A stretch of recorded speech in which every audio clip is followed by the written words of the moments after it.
Good evening, good evening. Hello, people. Hello, people. All right. As many of you know, you've gotten used to us going live now every night. And for those that are new, this is the series that we are reading from. It is the Junie B Jones Complete First Grade Collection. There are 11 books to the series, and we are on book number 3. The book that we are on is titled Toothless Wonder. Toothless Wonder. All right, so let's go ahead and get started because Mama be sleeping tonight. Let's go ahead and get started. We have our Twinkle Toes bookmark. Let's get started. We're on chapter 6. Chapter 6 called Full of Soup. That night, Daddy tucked me into bed. He said that Polly Allen Puffer's brother is full of soup. There's no such thing as a tooth witch, Junie B, he said. I promise you there isn't. Polly Allen Puffer's brother just made that up to scare Polly Allen. And then Polly Allen said it to you to scare you too. I shook my head. No, Daddy, no. It's not made up. I know it isn't. Because a tooth witch makes sense. That's why I said. She makes way more sense than a fairy.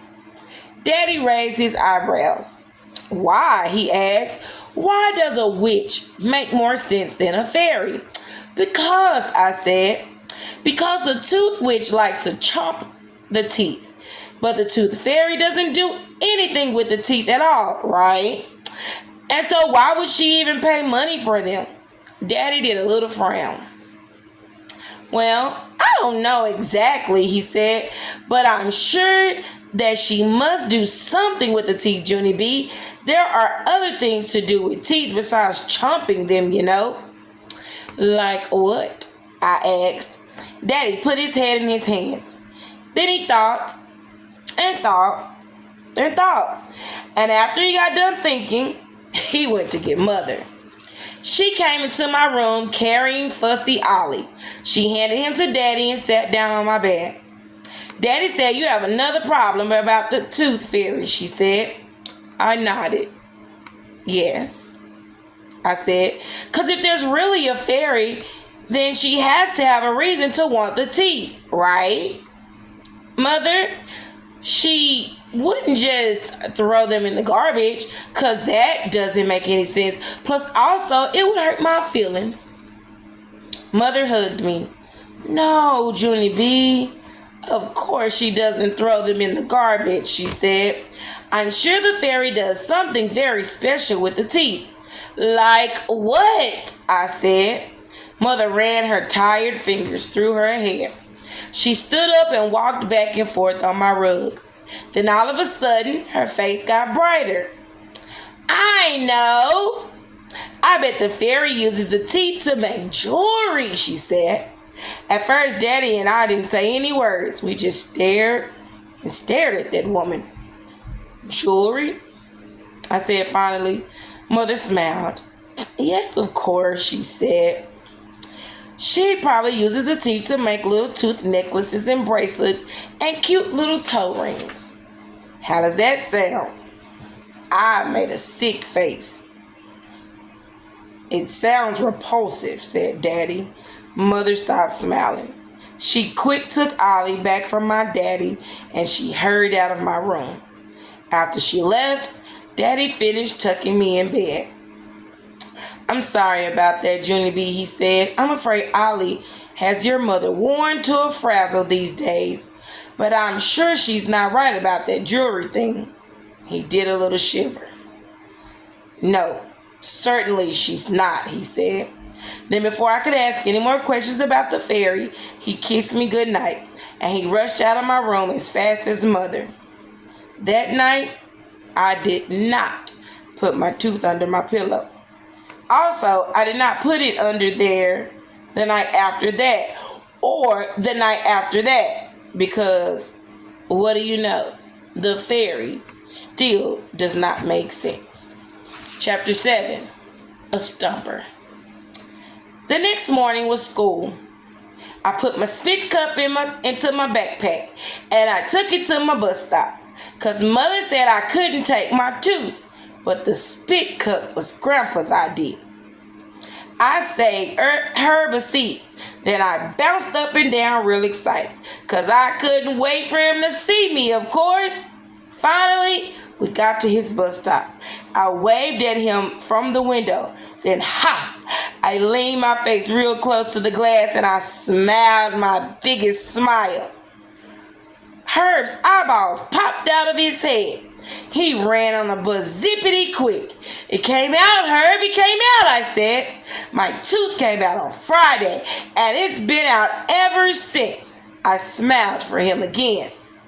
See me, Herb? See how I look? I look fascinating, right? I don't look like Uncle Lou hardly. Herb's eyeballs kept popping out at me. Whoa, he said, wow. I laughed at that nice comment. I smiled and pointed. See my tooth hole, Herb? Huh? I look cute, right? I don't even look like Uncle Lou, correct?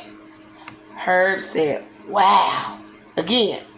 After that, I quick got my backpack and I unzipped the zipper. Yeah, only wait till you see this, Herbert. I said, I brought something special for you to see. After that, I pulled out the cup and I put it right on his lap. Ta-da! It's my spit cup, Herb. I use this cup to rinse my actual spit. I showed him the edges. See the pink color right there? The pink is from the bleeding. Herbert's face did not look delighted. Okay, thank you, he said. Please, get it off of me now. I got it off. But I thought you would like this, I said, very disappointed. Herb patted me. Live and learn, he said. Pretty soon his face got normal again. So how much money did you get from the ferry, Junie B, he asked. Did you get a lot of cash? My stomach did a flip-flop at that question, because I didn't want to discuss that matter, of course. I squirmed in my seat, kind of worried. Then I looked out the window and I didn't talk. Herb tapped on me. What's wrong, Junie B, he said. How come you're not answering me? The fairy did come, right? She didn't forget you, did she? I looked all around, and I scooted next to him very close, and I quieted my voice to a whisper. Yeah, only I can't even discuss that matter, Herb, I said, because I know stuff about that fairy. Stuff? What kind of stuff? He asked. I whispered even softer. Sorry, I said, but I have to keep it a secret. And so please don't ask me any more questions, and I mean it. After that, I pretended to lock my lips. And I threw away the key. I saw that on TV once. Herb looked annoyed at me. I unlocked my lips again. Don't be mad at me, I said. I can't help what I know, Herb. And anyway, all you have to do is think about it, because the fairy doesn't make any sense. Herb scratched his head. What do you mean she doesn't make sense? Why doesn't she? I crossed my arms. Because what does a fairy do with the teeth, Herbert? Huh? Did you ever ask yourself that problem? Why would a fairy pay money for teeth when she doesn't even use them? Sounds kind of fishy, don't you think? Herb just stared at me. Well, I said, do you know the answer, Herb? A fairy wouldn't just throw the teeth in the garbage, would she? Because that doesn't even add up. Only nobody knows what she does with them, apparently. Not even you, I bet. Herb wrinkled his eyebrows. I never thought about it, he said. He tapped on his chin. What does the fairy do with the teeth?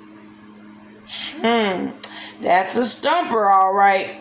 After that, he slid way down in his seat, and he thought and thought some more. After that, he thought some more too. I thought some more too. We rode to school real quiet. And that is the end for tonight. We have 2 more chapters of this book because there are 9 chapters. So we're on chapter 8. Yeah, we have chapter 8 and chapter 9. So we're going to stop right here. Chapter 8 will be, chapter 8 is called Smiling. We will start on chapter 8. Now we're going to put our, give me this. Give it. I was only holding it. Girl, get that hot blanket off of me. I'm hot. Got hot flashes and stuff. So we're going to put our bookmark Twinkle Toes bookmark right back into our spot. We're going to put our book up. And I want you guys to have a very good night. Bye. Sweet dreams. If you haven't done your chores, make sure you do them on tomorrow. Sweet dreams and have a great weekend. We'll see you tomorrow night for Bedtime Stories with Mama B and Rocky Rain. Rocky Rain. Have a good night.